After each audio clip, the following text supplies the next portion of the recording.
Hello and welcome to House and TV News at the top of the hour. Coming to you from our studios here in the nation's capital, Abuja. I am Nimi Tondu.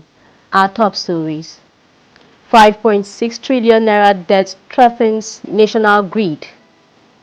FCCPC recovers 10 billion naira for consumers. NSIB indicts pilots over drugs, alcohol. And in sports, Ademola Lookman returns to Atlanta training after transfer standoff. On the foreign scene, Nepal takes interim leader after deadly protest. Now the news in details. The Federal Competition and Consumer Protection Commission says it has recovered more than 10 billion naira for aggrieved consumers in just 6 months. In its latest report, the commissioner revealed that between March and August 2025, banking, fast-moving consumer goods, and fintech topped the list of sectors generating the highest number of complaints. The banking sector alone accounted for over 3,000 cases, ranging from loan deductions and excess charges to unresolved transaction disputes. Other unresolved transaction disputes. Other sectors on the list include electricity, e-commerce, telecommunications, aviation, IT, and road transport. In total, more than 9,000 complaints were resolved during the period. Officials says the data highlights the scale of consumer frustration while reflecting the growing reliance on the Commission for redress. The FCCPC stressed that publishing sector-specific data is part of its mandate to enforce consumer protection laws, ensure accountability, and safeguard the welfare of Nigerians. Moving forward, the Nigerian Army is reaffirming its commitment to securing the financial future of cadets and officers, linking their economic empowerment to national security. This was the focus at the 23rd Convocation Lecture for cadets of the 72 regular course at the Nigerian Defense Academy in Kaduna, themed Pathway to Economic Prosperity for Public Servants in a Deregulation Economy. The event underscored the role of financial stability in effective service delivery and in confronting Nigeria's evolving security threats. Senior military officers, academics, and stakeholders gathered to mark the end of the 4 years of intensified training, soon to be commissioned as officers. The cadets will head into theaters of operation to defend the nation's sovereignty. Guest lecturer and Director General of the Securities and Exchange Commission, Dr. Emomotimi John Agama, stressed that public service efficiency in Africa hinges on economic empowerment. He noted that in Nigeria's deregulated economy, the armed forces' institutional strength is inseparable from peace and security. Public servants play a crucial role in shaping economic policies, ensuring efficient governance, and fostering sustainable development. Enjoy high economic prosperity, financial stability, not only boosts morale and motivation, but also fosters a sense of dignity and commitment to public service. In a deregulated economy, where performance and accountability are key, the prosperity of public servants becomes both a catalyst for effective service delivery and a reflection of a thriving public sector. Are empowered with the right tools, fair compensation, and a conducive working environment, they are better positioned to deliver impactful services. Their prosperity is directly tied to the strength of the public sector. Indeed, the prosperity of the armed forces is directly tied to the security of our nation. Commandant of the Academy, Major General Abdul Ibrahim, said the NDA's holistic training blends military excellence with academic and character development.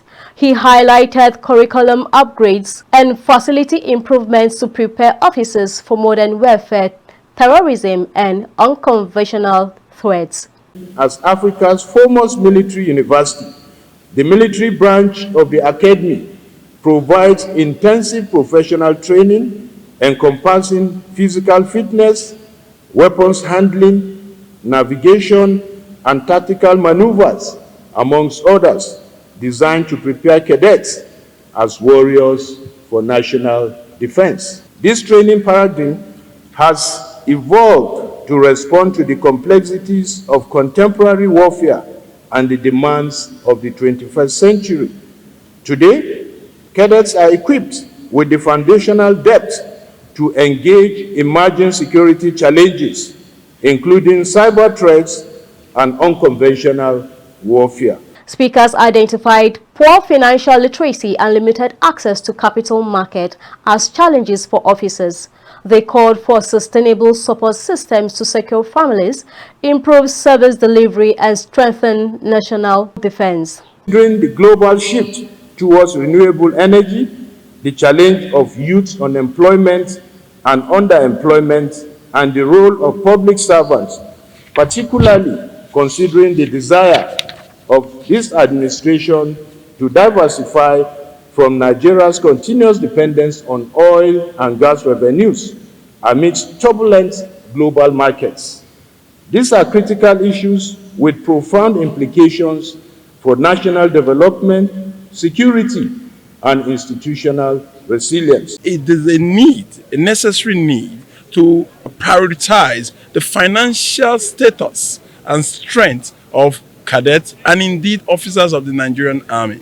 Because while they go out into the field to defend our nation, to defend the sovereignty of this nation, it is important that there is a scheme behind them that, sustains their family. Because it is with doing that they are able to do the job that they have been trained to do. And providing education and support for them to be able to do this, it's nothing huge, in comparison with what they are giving to this nation. The consensus by promoting prosperity among officers, Nigeria protects not only its soldiers but also its future. Now, Nigeria is facing the risk of nationwide blackout as gas suppliers cut deliveries to power plants over a mounting debt crisis. The Association of Power Generation Companies says electricity producers are owed more than 5.6 trillion naira, an amount that has spiraled since January. Industry leaders warn the debt is crippling gas supply, reducing plant capacity and threatening to shut down the market entirely. The warning comes just days after a national grid collapse left much of the country in darkness with partial recovery still below demand. Despite a presidential pledge in July to address the crisis with 4 trillion naira bond program, operators said no concrete steps have been taken. They cautioned that without urgent reforms and immediate engagement from government regulators, prolonged outages could further weaken homes, businesses, and the economy. Meanwhile, the transmission company of Nigeria reports generation has climbed back to nearly 4,000 megawatts, but many plants remain under capacity, highlighting fragility of the grid. The Nigerian Safety Investigation Bureau has indicted the pilots and co-pilots of an Air Peace aircraft after toxicology tests revealed that they had consumed alcohol and drugs before a serious runway incident. The July 13th flight from Lagos to Port Harcourt carrying 103 passengers veered off the runway after an unstabilized landing at the Port Harcourt International Airport. Investigation found the aircraft touched down more than 2 kilometers from the runway threshold before coming to a stop in the clearway.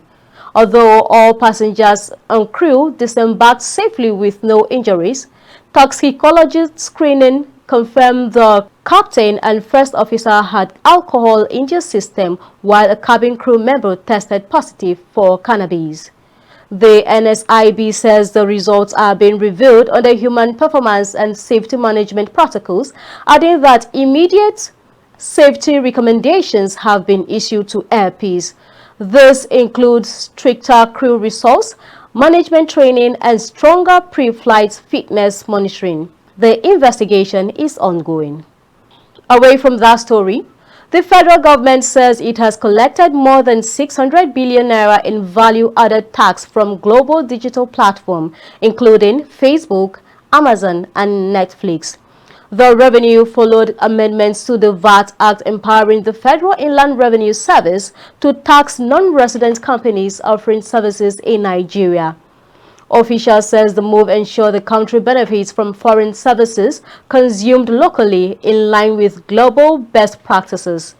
At a media workshop, the Presidential Committee on Tax Reforms dismissed speculation that new taxes had been introduced under President Bola Ahmed Tinubu.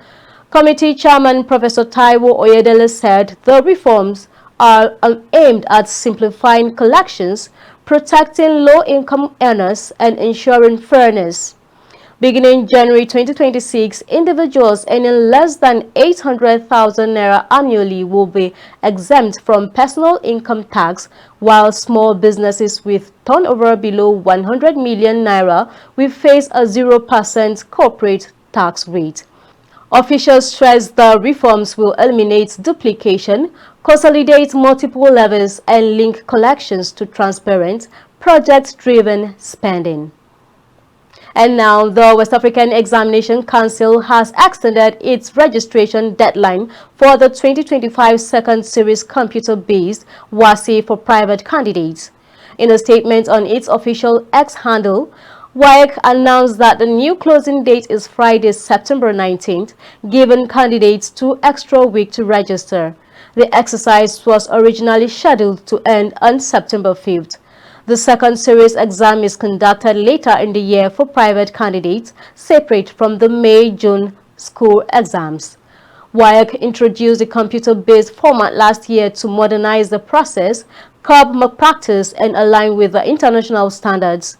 The 2025 edition will be fully digital, following a transitional hybrid model used in 2024.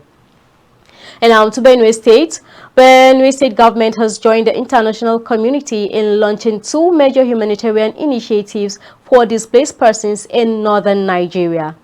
Governor Hyacinth Elia, alongside other officials, attended the event at the United Nations House in Abuja, where the EU-supported programs were unveiled. The initiative focused on sustainable urban integration and durable solutions aimed to support nearly 30,000 people across Benue, Yobe, Adamawa, Kano, and Sokoto State with housing essential services and livelihood opportunities. Governor Alias said the intervention is timely for Benue, aligning with his administration's push to provide lasting solutions for displaced families while fostering peace and development. International partners at the launch included the EU, IOM, UNHCR, UN Habitat, and the Danish Refugee Council.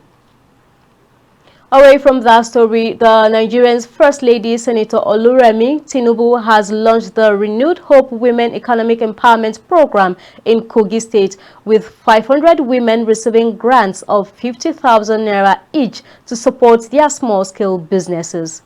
Represented by Kogi's First Lady, Ajia Safinat Usman Ododo, Senator Tinubu said the initiative, funded by a 1 billion naira donation from the Tony Elumelu Foundation, is designed to empower women, traders, and entrepreneurs across the country. She stressed the support is not a loan but a grant aimed at helping women recapitalize their business, noting that empowering women strengthens households, communities, and the nation. Under the scheme, 500 women in each of Nigeria's 36 states and the FCT will benefit, amounting to 18,500 beneficiaries nationwide. The First Lady commended the Tony Elumelu Foundation for its generosity and praised Kogi's governor and his wife for their support of the program. And now the Kaduna State government is being urged to fully domesticate the national and state action plans on women, peace, and security. Advocates said greater inclusion of women is critical for conflict resolution and community dialogue.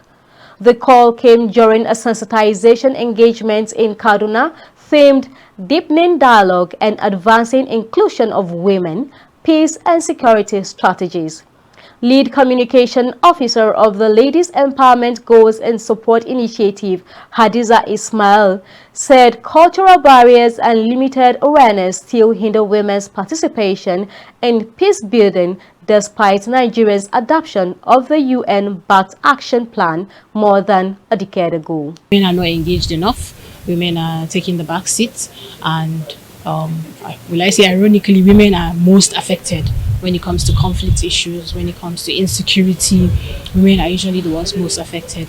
But again, why are these women not participating in decision making when it comes to peace and security issues or peace building generally? To be aware that there is actually an umbrella body, which is the UNSCR 1325 resolution on women, peace and security, which is where this whole program is stemming from. What is it all about? What are the national action plans that have been developed in Nigeria now under the UN? But we still wanted to deliberate because we know that there are gaps that have been identified. Permanent Secretary of the Kaduna State Peace Commission, Barrister Rebecca Sako John, reaffirmed government's commitment but stressed the need for proper implementation and funding. State action plan. Let the implementation committees take off and begin to implement. They engage people. There needs to be a lot of sensitization. Let people know about this WPS agenda. Let them begin to act on it. Engage traditional and religious institutions so that they can support the whole process. Engage the women. They can be part of any state apparatus in terms of resolving conflict at the community or state level.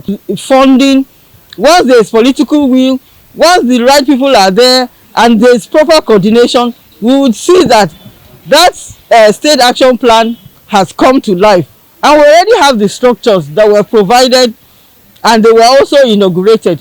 It's just for a little push to get them up and running. Other peace advocates at the event said policy statements must translate into concrete action with women's groups driving grassroots peace efforts. Adichie bearers, moving more muscles, not really having these laws in place. Women bring in perspective that sometimes as male folk, they don't see that perspective when they are doing mediation, when they are trying to come about strategies to bring an end to some of these issues that we're seeing. There is need for government, to other stakeholders to bring women on board to see how, as a society now, as a community now, how do we come together as men and women to bring about development of our society as a whole so that it will be for the betterment of all. Stakeholders insist Nigerian security can only be sustained if women are fully included at all levels of governance, policy making, and community mobilization. Over to Ekiti State, a leading Progressive Congress aspirant in the Ekiti State governorship race, Engineer Kayode Ojo, has vowed to work for President Bola Ahmed Tinubu's re-election in 2027 if elected governor. Ojo made the pledge at the APC National Secretariat in Abuja shortly after submitting his completed expression of interest and nomination forms. The aspirant promised to transform Ekiti through improved infrastructure and local government autonomy, adding that he is ready to abide by the party's mode of primary election. Ojo, who also served as a chancellor and chairman of the Governing Council at the University of Nigeria, Nsukka, expressed confidence in winning both the APC primary slated for October 27 and the 2026 governorship poll. We take a pause here. News stories from the big sectors are up next. Stay tuned. Attention, housing and construction brands. Are you ready to take your business to the next level?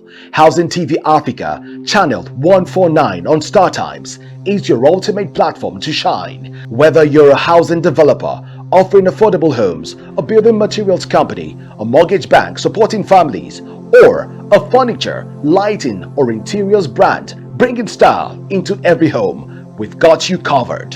Our crew comes live to your site, your showroom, or your project location, capturing your products, services, and your story in action. Real coverage, real people, real impact. And now, the exciting part, all of this is available at very affordable advertising rates. Yes, With Housing TV Africa, you can promote your brand without breaking the bank while reaching millions of home buyers, decision makers, and investors. Don't stay hidden. Be seen, be trusted, be celebrated. Housing TV Africa, your #1 housing and construction network on channel 149 on StarTimes. Call us today on 0916 500 0000 and let's build your business in the spotlight. Housing TV Africa, affordable rates, on-site reports, maximum impact.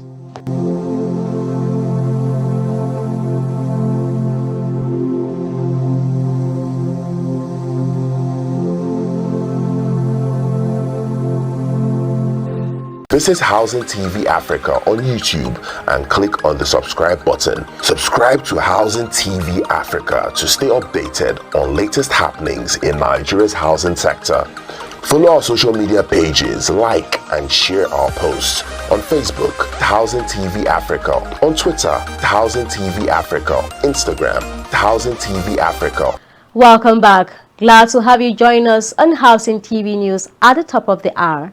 Now to the beat sector. The Ministry of Construction in Vietnam has proposed raising the monthly income cap for individuals eligible to buy social housing from 15 million to 20 million dong. Under a new draft decree open for public comment, for married couples, the ceiling would rise from 30 million to 40 million dong, while single parents with minor children could qualify with up to 30 million dong. The ministry also suggested cutting preferential loan rates for social housing buyers from 6.6 to 5.4% through the Vietnam Bank for Social Policies. Experts welcome the move, saying it would expand access for more low and middle-income earners in cities where living costs are high. But they cautioned that supply shortages, land allocation challenges, and weak developer incentives remain the biggest obstacles to meeting demand. More than 36,900 units have been delivered so far, with over 111,000 under construction as part of the government's plan to build 1 million social housing units by 2030. And now the Speaker of the Benue State House of Assembly, Right Honorable Bege Alfred Mbega, has inspected the ongoing renovation of the Assembly complex in Makudi. According to his press secretary, the Speaker interfaced with the contractor on site and directed that work be expedited to allow lawmakers resume legislative businesses in the facility without further delay. He was accompanied by the Deputy Speaker, Honorable Lami Dunladim, Majority Leader Thomas Dugari, and other principal officers of the House. Lawmakers had earlier summoned Gerewa Nigerian Company Limited, the contractor handling the project, and the supervising ministry to explain why the work remains incomplete despite more than half of the contract, some already released. Members said the prolonged delay has forced them to operate under poor conditions, raising concerns about government credibility. In Kaduna, Governor Obasani has inaugurated the reconstruction of the Jabakwe Road, describing it as a vital economic artery and a long overdue relief for the people of southern Kaduna. The governor said the project was not just infrastructure, but a personal commitment to ease the hardship communities have faced for years due to the road's poor state. Sani emphasized that the Jabakwe Road connects farming communities to the Abuja Highway and markets across the country, calling it a highway of hope. The initiative is part of the second phase of Kaduna Infrastructure Program, covering more than 550 kilometers of new roads and bridges across the state. Earlier in the day, the governor also launched the construction of an access road to the Federal University of Applied Science in Kachia, stressing that Southern Kaduna remains central to his development agenda. He pledged fairness, inclusion, and continued investment in rural transformation, and added that they are building a new Kaduna state, one of unity, not neglect of progress nor division. Now in sports, Nigeria international Ademola Lookman has rejoined Atlanta's first team training, ending weeks of uncertainty following a collapsed transfer to Inter Milan. The 27-year-old had trained separately after falling out with the club in August, but with Inter's 45 million euros bid rejected, he has now been reintegrated into coach Ivan's Yorick squad. Lookman, who scored 20 goals in all competitions last season, was described by Atlanta as vital to their Serie A and European ambitions. His return comes after a strong showing for Nigeria during World Cup qualifiers against Rwanda and South Africa. Although he is unlikely to feature in Atlanta's Serie A clash with Lecce, Lookman could be available for their Champions League opener against Paris Saint-Germain next week. However, questions over his long-term future remain, with reports in Italy suggesting Juventus have identified him as their top target to replace Dusan Vlahovic in 2026. For now, Atlanta hope Lookman's reintegration will add depth and firepower to their attack as the season intensifies. Now, on the foreign scene, Nepal is scrambling to fill political vacuum after violent anti-corruption protests toppled the government and left parliament in flames. At least 51 people were killed in the worst unrest since the country abolished its monarchy in 2008. The violence erupted after police cracked down on youth-led demonstrations sparked by a social media ban and fueled by anger over corruption and poor governance. Parliament buildings and a Hilton hotel were torched. More than 12,000 prisoners escaped nationwide, and former Prime Minister KP Sharma Oli resigned. The army has since taken control of the streets under curfew. On Friday, President Ramchandra Paudel and Army Chief General Ashok Raj Singhdal began talks with protest leaders and political figures to appoint a consensus interim leader. Former Chief Justice Sushila Kalki has emerged as a front-runner.